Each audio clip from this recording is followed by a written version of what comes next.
Alors il s'agit d'un laboratoire gigantesque. Il y a les plus puissants lasers du monde qui concentrent leur lumière sur une espèce de petite capsule d'hydrogène, d'isotope d'hydrogène.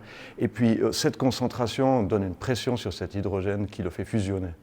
Fusionner, ça veut dire qu'il y a les mêmes réactions qui se passent entre ces atomes d'hydrogène que celles qui se passent dans notre Soleil. On sait que le Soleil est une source d'énergie considérable, on en reçoit une partie, et puis c'est justement cette source d'énergie, ces mécanismes de fusion nucléaire qu'on essaie de reproduire en laboratoire pour mieux les comprendre et puis pour voir si on peut les maîtriser. Alors c'est pas une découverte, hein.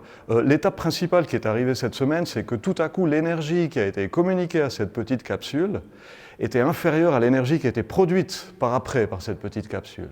Donc ça, d'un point de vue science fondamentale, c'est une avancée.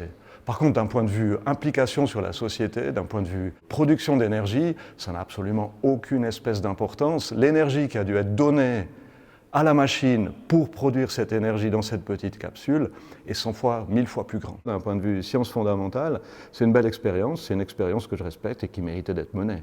La communication qui en a été faite, elle est fausse, je ne sais pas si c'est volontairement qu'on a voulu le faire, et elle peut être effectivement récupérée par des gens qui vont semer la confusion dans les esprits. Il faut bien voir que ce genre d'expérience, si un jour elle nous mène à une source d'énergie utilisable, ce jour ce sera dans 50, 60, 70 ans, au plus tôt à mon avis, alors que d'un point de vue énergétique, l'urgence maintenant elle se compte en années.